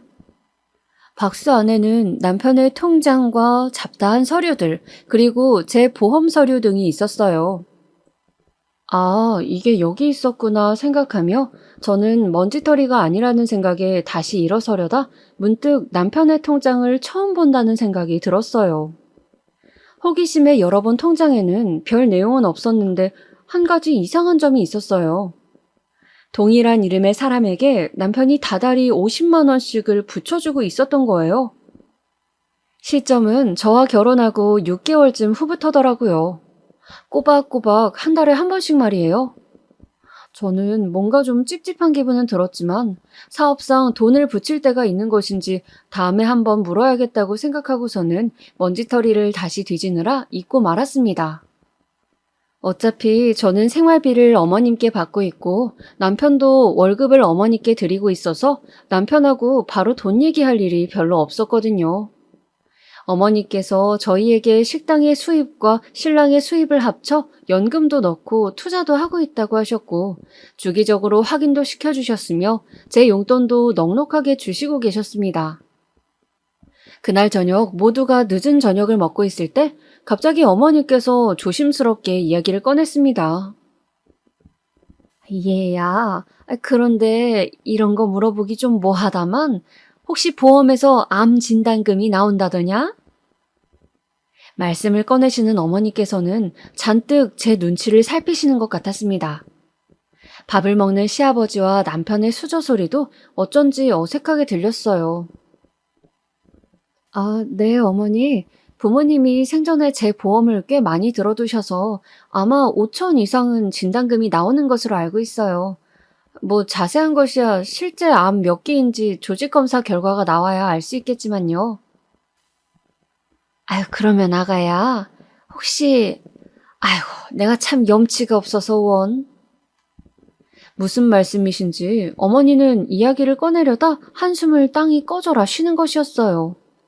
그러자 가만히 식사를 하시던 시아버지께서 수저를 놓으시더니 말씀을 꺼내시는 것이었습니다. 그 진단금을 우리 식당 확장하는데 좀 쓸 수 없겠냐? 요즘 식당 매출도 좋지 않고 건너편에 새 식당이 크게 들어와서 그런 것 같은데 우리도 본격적으로 리모델링을 해보고 싶구나. 얘야, 병이 중한 것은 알겠지만 결국 우리가 다 같이 잘 돼야 너도 치료에 전념하고 또 정말 도움이 필요할 때 우리가 도와줄 수 있지 않겠니? 그것은 좀 뜻밖의 말씀이었습니다. 제가 알기로는 요즘도 매출이 꽤 괜찮은 걸로 알고 있었고 건너편에 큰 식당이 새로 들어선 것은 맞지만 제 치료비로 써야 할 돈인데 망설여졌습니다. 그건 좀... 저도 일단 제 치료비로 쓸 돈을 가지고 있어야 마음이 편할 것 같아요, 아버님. 혹시 모르는 게 사람 일인데. 지금 그 말은 우리가 너를 모른 척하기라도 한단 말이냐? 너 식당 물려준다고 일 가르치면서 애쓰는 애들 애미는 안 보이더냐? 아무리 네가 아프다지만 어떻게 그렇게 네 입장만 생각하니? 사람이 마음을 넓게 써야 병도 낫고 모든 일이 잘 풀리는 거야. 에잉? 시아버님은 갑자기 역정을 내시더니 자리를 박차고 나가버리셨습니다. 저는 갑자기 아버님이 왜 저러시는지 좀 이해가 되질 않았어요. 당황스러워하는 저에게 남편과 어머니는 네가 좀 이해하라며 요즘 리모델링을 진행하려고 하는데 견적을 내다 보니 욕심이 나서 돈이 부족해져 여기저기 끌어다니고 있다 보니 예민해져서 그렇다고 그냥 신경 쓰지 말고 치료에만 전념하라고 저를 다독여 주었습니다. 저는 알겠다고 하고 방으로 돌아왔지만 잠자리에 들어서도 내내 마음은 편하지 않았어요. 그렇게 역정내는 모습을 처음 봤고 또 그렇게 리모델링이 자금이 부족한 것을 왜 아무도 이야기해주지 않았냐는 생각도 들고 여러 가지 생각들이 저를 괴롭혔습니다. 그렇게 며칠을 보내며 고민에 고민을 거듭한 끝에 저는 계속 표정이 안 좋으신 아버님을 비롯해 살얼음같이 얼어버린 집안 분위기를 견디다 어쩔 수 없이 진단금을 리모델링 비용에 보태겠다고 말씀드리고 말았습니다. 고맙다, 아가. 정말 마음이 어쩜 이렇게 넓니? 너무 고맙다, 아가야. 어머니는 제 손을 잡고 흔들면서 너무 고마워하셨습니다. 그리고 아버님 자금이 당장 부족해서 그렇지 새로 개업하면 장사가 잘 될 수밖에 없고 그러면 네 치료비는 물론 계속 몸 관리하며 편하게 살 수 있도록 잘 챙기겠다는 말씀을 저에게 몇 번이고 하시더군요. 남편 역시 고마운 눈빛을 보내며 말없이 제 어깨에 손을 얹어주시더군요. 저는 그래, 이제 이 사람들이 내 가족이니까 내가 지금 돕는 것처럼 내가 유방암이 심해져서 생사를 오가더라도 나를 걷어줄 것이라 믿기로 했습니다. 그렇게 암을 견디겠다는 마음을 다지며 걱정의 나날들을 보내고 예약한 병원 날짜가 되어 조직검사 결과를 보기 위해 병원으로 다시 찾아갔어요. 그런데 저에게 2기에서 3기일 거라 말씀하셨던 의사 선생님은 좀 민망한 표정을 지으면서 말하더군요. 환자분, 걱정 많이 하셨죠? 초음파 상에는 암처럼 보였는데 조직검사 결과 암이 아니었습니다. 그냥 피부 진피층에 생긴 물혹이네요. 가끔 이런 경우가 있긴 합니다. 축하드려요. 암이 아니라니, 세상에 이런 오진이라뇨. 저는 너무 기쁘고 또 기뻤습니다. 저번에 암 선고를 받을 때도 현실 같지 않았지만 오진이라는 선생님의 말씀이 이번에도 믿기지가 않더군요. 그래서 저는 다른 큰 병원을 찾아가서 조직검사를 또 해보았습니다. 혹시 진짜 암일 수도 있는데 라는 마음이 들었기 때문이죠.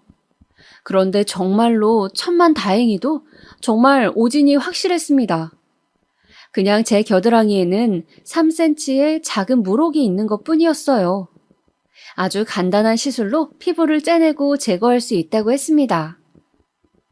다른 병원에서 물혹이라는 소견을 듣고 저는 그동안 저의 고생을 부모님이 하늘나라에서 안타까워하셔서 저를 구해주려고 애쓰시는 것 같은 기분이 들었어요. 즐거운 마음으로 집을 향하는 제 발걸음은 날아갈 듯 하였습니다. 어서 빨리 이 기쁜 소식을 가족들에게 알려야지 하는 마음에 저는 다시 가게로 돌아가야 할 시간이었지만 지금쯤 집에 계실 어머니 아버지가 뵙고 싶어서 집으로 향했어요. 오늘 가게 장부 정리를 하시겠다고 정리할 것이 많아 집에서 처리한다고 하셨거든요. 들뜬 마음으로 현관문을 열고 들어서자 안방에서 두런두런 목소리가 들려왔습니다. 저는 방문을 열려고 문고리를 돌리다가 듣지 말았다면 좋았을 이야기를 듣고 말았어요. 그래, 그 아가씨와는 잘 정리하기로 한 거지? 시모의 목소리였습니다.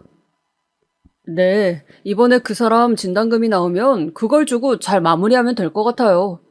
그냥 잠깐 재미로 만났던 건데 이렇게까지 돼서 심려를 끼쳐 죄송해요, 엄마. 그래, 지금 네 안사람 명의 집에 월세로 있다고 했었지? 얼른 정리하고 내보내라. 우리에게 그런 사정이 있으면 진작 이야기하지 그랬어. 남자가 사회생활하면서 여자 만날 수도 있지. 그런데 뒤탈이 없는 애를 만나야지. 결국 이게 뭐냐?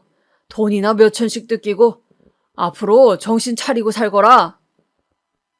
시아버지의 목소리였습니다. 저는 방으로 들어가려다 놀라서 순간 몸이 굳는 것 같았어요. 아가씨? 월세로 들어와 있다고? 뭔진 몰라도 불길한 예감이 들어 일단 조용히 집에서 나온 다음 허겁지겁 그 당시 월세를 줬던 부동산으로 달려가서 제 명의의 아파트에 월세 계약서를 썼던 사람의 인적사항을 확인하였습니다. 28살의 젊은 여자더군요. 당시 저에게는 시부모님께 유산을 빌려드릴 때 처분하지 않고 남겨둔 아파트가 하나 있었습니다. 그 아파트는 가게 위치와는 멀어서 제가 가게 일을 돕게 되면서 월세를 주었어요. 그때가 아마 제가 유산하기 좀 전이었습니다. 그냥 조용해 보이는 참한 아가씨였던 기억이 나요. 계약서 쓸 때 한 번 본 적이 있었거든요. 그때 그 여자가 부동산을 찾아와 여러 집을 둘러보고는 제 집을 몹시 마음에 들어하며 꼭 계약하자고 했던 기억이 나요. 머리가 아팠지만 잘 정리해보니 그렇다면 그 여자는 제 남편의 내연녀였던 거예요. 그리고 남편이 알려준 대로 제 명의 집에 월세를 들어왔고요. 그런데 왜 굳이 바람을 피려면 다른 데서 펴도 될 걸 제 아파트로 이사를 온 걸까요? 걸릴 위험이 더 커질 텐데. 저는 남편이 바람을 폈다는 사실도 혼란스러웠지만 그보다 그 여자가 왜 내 집에 월세를 들어왔는지가 더 궁금했습니다. 순간 불이 번쩍하고 튀는 것 같았어요. 50만 원. 남편 통장에서 다달이 빠져나갔던 그 돈. 그 돈은 바로 제가 다달이 받고 있는 월세 금액과 같았던 것이었습니다. 남편이 월세를 내주고 제가 월세를 받고 있었던 거예요. 그 여자는 공짜로 제 집에서 살고 있고요. 생각이 여기까지 미치자 저는 다시 그 다락방으로 미친 듯이 뛰어가서 남편 통장을 찾아냈습니다. 정확히 언제부터 감히 우리 부모님이 물려주신 내 집에 그 여자를 들인 건지 알아야 했어요. 온몸이 부들부들 떨리고 너무 화가 났지만 저는 최대한 이성적으로 대처해야 한다고 다짐하면서 침착하게 통장을 찾아갔습니다. 통장은 저번에 봤던 그 낡은 상자 속에 있었습니다. 저는 그 통장을 뒤져 월세가 나간 최초 날짜를 확인했어요. 기억으로 임신 때였지만 보다 정확히 정리를 해보기 위해서요. 날짜를 찾아보니 역시 제가 임신했을 때가 맞았습니다. 이 썩을 놈이 제가 임신한 몸으로 시어머니에게 야채 다지는 일과 설거지를 하며 무리를 했을 때 그 여자와 짜고 제 집에 그 여자를 공짜로 살게 한 것이었어요. 내가 허망하게 아기를 잃고 눈물을 흘릴 때 남편은 그 여자와 뒹굴었겠죠. 우리 부모님이 사주신 집에서요. 당장 찢어 죽여도 시원치 않을 놈. 그리고 언제 알았는지 모르지만 시부모님 역시 이런 사실을 알고도 저에게 진단금을 받아내 그 여자를 떼내는데 쓰려고 했다는 것도 저에게 너무 큰 충격으로 다가왔습니다. 리모델링에 돈이 부족하다는 시아버지의 말은 새빨간 거짓말이었어요. 그 여자가 협박이라도 한 건지 몰래 해결하려고 그 돈이 필요한 거였습니다. 마누라 암 진단금을 가지고 내연녀에게 주려던 거였어요. 저는 갑자기 내가 무슨 드라마의 주인공이 된 건가 싶고 눈앞이 아득했습니다. 그토록 나를 위해주고 가족이라고 살갑게 대하던 이들이 뒤로 이런 짓들을 벌이고 있었어요. 저를 기만하고 철저히 속였습니다.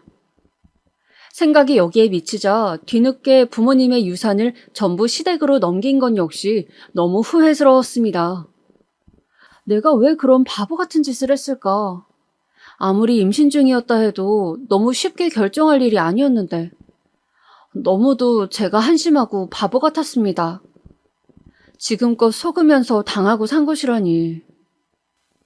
그날 저는 병원 다녀와 기분이 안 좋다고 둘러대고 혼자 강원도 바닷가를 갔습니다. 부모님과 가끔 여름에 놀러 가곤 했던 호텔이 있었는데 그곳에 찾아가 해지는 밤바다를 보면서 많이 울었습니다. 나를 철저히 속인 이 인간들은 더 이상 내 가족이 아니다. 나는 반드시 내 부모님 재산을 되찾을 것이며 또 이 인간들이 철저하게 망하게 할 것이다. 라는 다짐을 하면서요. 그리고 다음날 저는 집으로 돌아가 말했습니다. 제가 어제 병원에 조직검사 결과를 보고 왔는데 어머니, 저 이제 진짜 어떡해요? 암이 2기나 3기가 아니라 아예 말기래요. 사방에 전이가 되어서 더 이상 수술이 의미가 없다고 하더라고요. 수명이 길어봤자 3개월일 거라고 해요. 저는 애써 슬픈 기억들을 떠올리면서 거짓 울음을 구슬프게 울었습니다. 일부러 물파스를 발라 눈을 퉁퉁 붓게 하고서는요. 어디서 그런 연기력이 나왔을까요? 저의 눈물 연기는 제가 봐도 그럴듯한 지경이었습니다. 그러고는 시부모님께 이야기했어요. 실은 저희 부모님이 제 앞으로 들어놓은 종신보험이 몇 개 있다고요. 어차피 저는 한 달에서 3달 안에 죽는다고 하니 그 돈도 받아서 사업 확장에 보태쓰라고 했습니다. 이 마당에 제가 돈이 무슨 미련이 있겠냐고 아주 슬픈 표정으로 먼 산을 바라보면서 말이죠. 시부모님은 슬픈 표정을 지은 채 사람이 죽고 사는 문제는 하늘에 달린 것이라면서 저를 위로해 주셨지만 자리가 파하고 방으로 들어가서 쉬려고 돌아서던 그때 저는 들었습니다. 제 등 뒤로 방에 들어가신 시부모님이 두런두런 종신보험에 대해 활기찬 대화를 나누는 것을요. 그 목소리는 너무나 희망에 찬 목소리였습니다. 간간히 웃음소리도 들려오더군요. 저는 저 사람들은 인간이 아니라 악마구나. 정말로 내가 큰일 날 뻔했구나 라는 생각을 했습니다. 그 후 시부모님은 저를 볼 때마다 가증스러운 눈물을 흘리며 피부치도 하나 없는 네 마지막 가는 길은 가족인 우리가 지켜줘야 하지 않겠냐고 걱정 말고 몸조리 잘하고 남은 삶 정리에만 집중하자고 하셨습니다. 당연히 식당 일도 더 이상 하지 않아도 됐고 이제 아무도 저를 건드리지 않고 모두 잘 대해주었어요. 제가 어서 빨리 죽기만 기다리면서요. 저는 그렇게 제가 곧 죽을 날을 받아놓아 아무런 미련이 없는 사람처럼 곧 막대한 돈이 생긴다는 생각에 꿈에 부풀어서 그 인간들이 방심하는 틈을 타서 차근차근 제 복수 계획을 실행해 나갔습니다. 일단 아무것도 모르는 척 제 아파트로 다짜고짜 찾아갔어요. 띵동 하고 초인종을 누르자 그 여자가 문을 열더군요. 확 머리채를 잡아버릴까 하다가 이렇게 싱겁게 끝낼 순 없다는 생각에 저는 그 여자에게 저 집주인인 거 아시죠? 하고 곧 다음 달이 기한이니까 집을 비워달라고 부탁했어요. 그 여자는 갑자기 제가 뭘 알고 찾아왔나 싶어 놀라더니 집을 비워달라고만 하니까 모르고 왔나 보다 싶었는지 셀쭉하게 알았다고 어차피 이 집에서 계속 살 생각 없었다고 하더군요. 보증금 잘 돌려받고 나갈 거라면서요. 그렇게 그 여자의 쌍판을 확인한 후 저는 변호사 사무실로 가서 이런 경우 내가 어떻게 보상을 받을 수 있는지를 알아봤어요. 변호사 말이 간통은 없어졌어도 내연녀에게 정신적 피해 보상을 요구할 수는 있다고 하더라고요. 최대한 증거를 많이 수집하라는 말도 함께요. 저는 흥신소를 이용해서 남편과 그년의 더러운 짓거리에 대한 증거들을 차곡차곡 모았습니다. 이혼 소송에 반드시 승리할 다짐을 하면서요. 그 여자의 직업도 약간 도움이 되었는데 그 여자는 학교 행정실에서 일하는 교육 공무원이었습니다. 공무원은 품위 유지 조항이 있기 때문에 바람을 폈다가 걸리면 징계를 먹거나 심하게는 파면까지 될 수 있다고 했어요. 저는 증거를 모으며 그 여자의 직장에 어떤 식으로 이 폭탄을 터뜨려 망하게 해줄까 열심히 계획을 짰습니다. 물론 남편과 시부모님 앞에서는 다 죽어가는 시한부 연기를 하면서요. 제가 곧 죽을 거라 생각해서인지 다들 제가 식당도 안 나오고 뭘 하고 다니는지 매일 어디를 가는지 관심도 거의 두지 않았어요.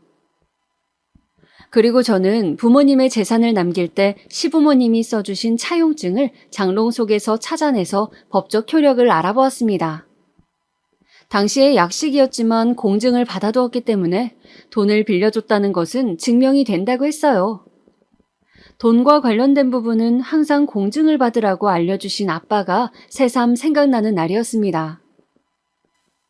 어느덧 그 여자가 집을 비워줄 날짜가 되었어요.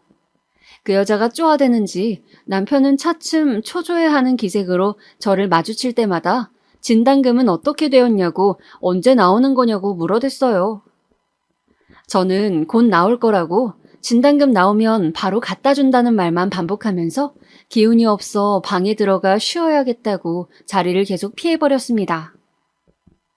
정말이지 남편과는 토할 것 같아 얼굴도 마주치고 싶지 않았거든요. 그 여자가 월세를 빼기로 한 그날 저는 남편에게 진단금을 이체하겠다고 이야기하며 출근한다는 남편을 마지막으로 잘 배웅해 주었어요. 속으로 잘 가라, 앞으로 내 인생에서 꺼져라 라고 중얼거리면서요. 그리고 아무도 없는 집에서 제 짐을 모두 챙겨서 임시로 구해둔 오피스텔에 옮겼습니다. 또 그 여자의 직장에 내용 증명을 보냈어요. 내연녀에 대한 정신적 피해 보상을 요구한다는 내용으로요. 남편에게는 내가 모든 것을 알고 있다는 사실과 우리 부모님께 받은 유산을 전부 내놓고 얌전히 이혼하라는 말을 남겼습니다. 시부모님께는 저를 그렇게 속였어도 어른들이고 너무 모질게 할 수 없어 아무 말도 남기지 못했습니다. 저는 정말 끝까지 마음이 약한 등신이었죠. 그러고 나서 전화기 전원을 꺼놓고 푹 자버렸습니다. 앞으로 제 인생은 아주 홀가분하고 즐거울 것 같다는 상상을 하면서 말이죠. 며칠간 룸서비스를 시켜 먹고 바닷가를 산책하고 책을 읽고 TV를 보면서 푹 쉬었어요. 그렇게 며칠간 잠수를 타고 나서 전화기를 켰더니 난리가 났더라고요. 그 여자는 직장에 자신의 일이 알려져 입장이 아주 곤란해졌다면서 남편한테 난리를 쳤고 남편은 어떻게 그런 일을 할 수 있냐고 저에게 장문의 문자를 남겼더군요. 이혼할 수 없다고, 당신 아픈데 내가 돌봐줘야지 무슨 이혼이냐고. 그 여자는 그냥 잠깐 바람인데 정리하는데 돈이 필요해서 당신 도움 좀 받으려 한 것뿐이었다고. 부모님도 돈이 없어 너한테 그냥 둘러댄 것이라고 말이에요. 저는 어떤 상황에서도 이 인간은 자기 입장이 중요하구나 싶어 더 이상 떨어질 정이 없었습니다.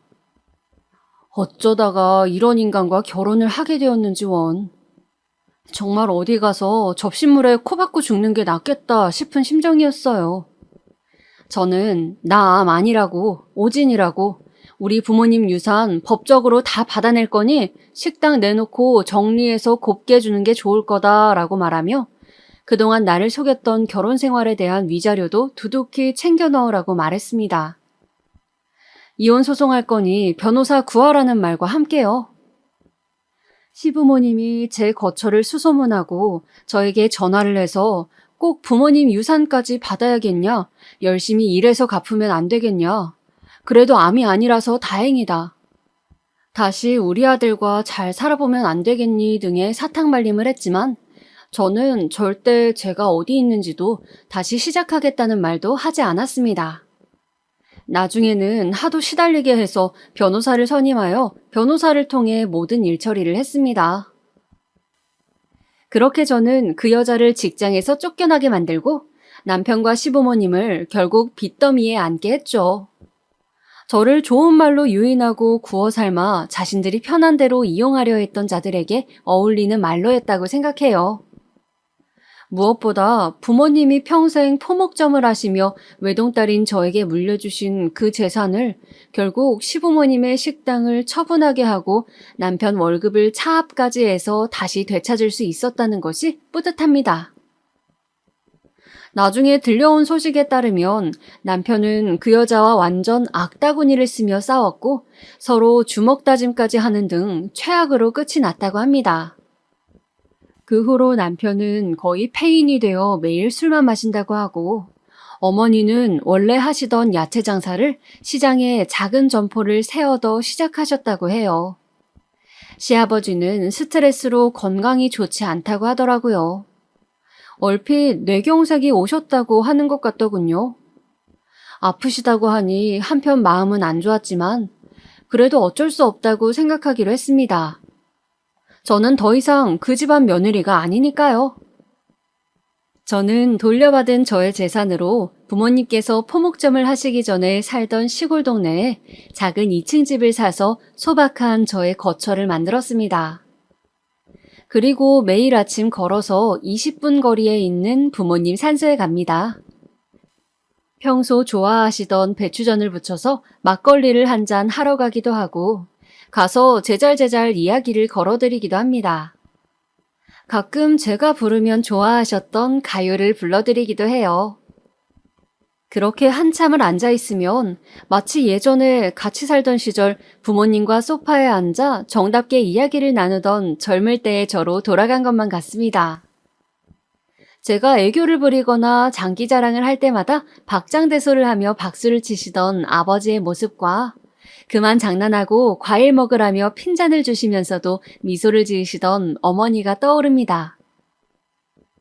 부모님 생각이 오래 나는 날은 눈물을 흘리기도 하지만 대부분 웃으며 산소를 내려옵니다.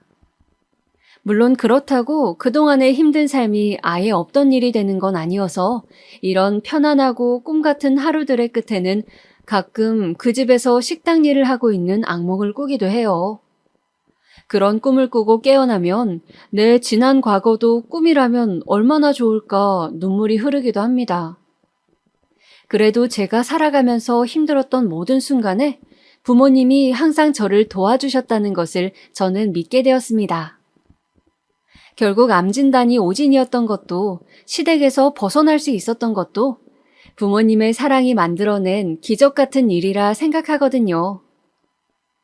그래서 매일 부모님과 이야기를 나누는 시간이 즐겁고 또 한편으로는 돌아가시기 전에 못해드린 것들이 생각나 가슴이 미어지기도 해요.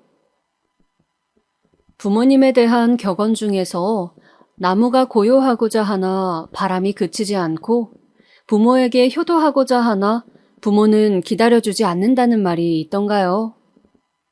이 사연을 듣는 여러분, 부모님이 혹시 살아계신다면 꼭 자주 안부 챙기시고 맛있는 음식 같이 나눠 드시면서 항상 함께 효를 다하시길 바라겠습니다.